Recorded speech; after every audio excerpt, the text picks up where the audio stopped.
শিক কাবাব চিকেন মালাই গ্রেভি। বিশ্বাস করেন লবণ চাখতে গিয়ে আমি 2 পিস খেয়ে ফেলেছি। এত বেশি মজার এর গ্রেভিটা, জাস্ট ওয়াও।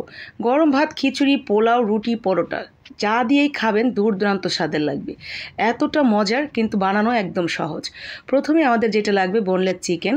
তো আমি এখানে ব্রেস্ট পিসের মোটামুটি 3 পিস, বড় 2 পিস আর 1 পিস হলো ছোট, 3 পিস ব্রেস্ট পিস নিয়ে সুন্দর করে কেটে নিয়েছি।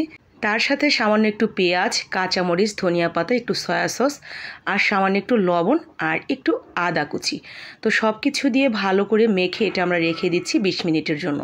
15 থেকে 20 মিনিটের মধ্যে এটা সেট হয়ে যাবে, ম্যারিনেশন হয়ে যাবে। এরপরে এটাকে আমরা কিমা করে নেব। আপনি চাইলে এই সেম প্রসেসটা পাটায় বেটে নিতে পারেন, যদি কোনো কারণে আপনি ব্লেন্ডার অথবা গ্রাইন্ডার মেশিনের কাছে না থাকেন, হাতের কাছে না থাকে। পাটায় বেটে অথবা ছুরি দিয়েও মিহি করে নিতে পারেন, তবে পাটায় বেটে নিলে বেশি ভালো হবে।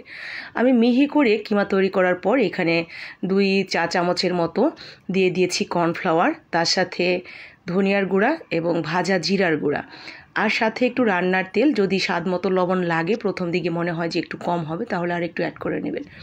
একটু রান্নার তেল দিয়ে ভালো করে মেখে নিয়েছি আমরা।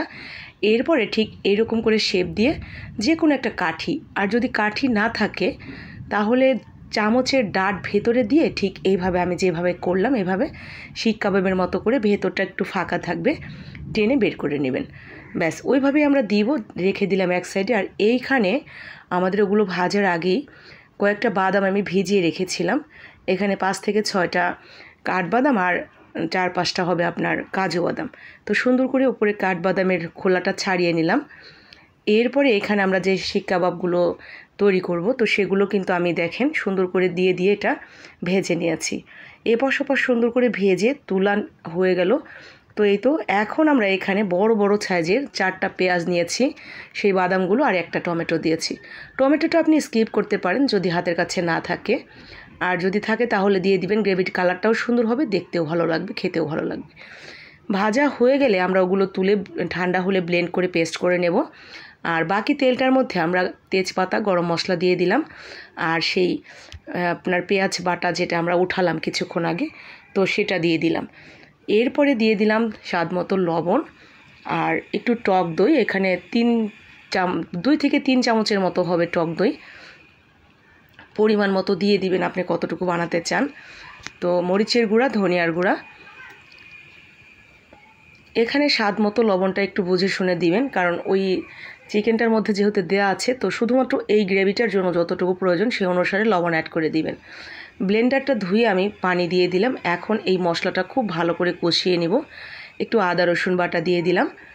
তো ভালো করে মশলাটা কষে গেলে উপর দিকে তেল উঠে আসবে, ঠিক এরকম। ঠিক এই পর্যায়ে আমরা যে চিকেনটা রেখেছিলাম প্রথমেই, তো সেই চিকেনটাও অ্যাড করে দিলাম।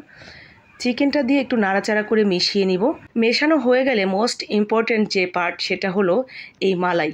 দুধের স্বর সুন্দর করে জমিয়ে রাখবেন 2-3 দিনের জন্য, অথবা আপনি ঘন করে দুধটা জাল দিয়ে একদম খিরসার মতো তৈরি করে সেটা একটু ব্লেন্ড করে মিহি করে তারপর অ্যাড করে দিবেন, তাহলেও হয়ে যাবে।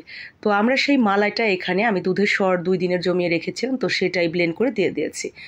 এখন এই মালাইটা দিয়ে মিশিয়ে নিয়ে এরপরে আমরা এখানে একটু পানি অ্যাড করে দিব। ঠান্ডা পানি না দেওয়াই ভালো, গরম পানি অ্যাড করবেন, এতে করে স্বাদ একদম অটুট থাকবে। তো এরপরে পানিটা দিয়ে আমরা কিছুক্ষণ রান্না করে নেব, যাতে এই পুরো টেস্টটা চিকেনের ভিতরে চলে যায়। তো ঠিক এরকম যখন উপরের দিকে তেল উঠে আসবে, তার মানে আপনার রান্না একদম কমপ্লিট। একটু লবণ টবণ দেখে চেখে নামিয়ে নিলেই রেডি। তো এই তো রান্না কিন্তু হয়ে গেছে। যান বাটি নিয়ে আসেন, কে কোনটা দিয়ে খাবেন। রুটি, পরোটা, গরম ভাত, খিচুড়ি, পোলাও সব কিছু দিয়েই দারুণ লাগবে খেতে।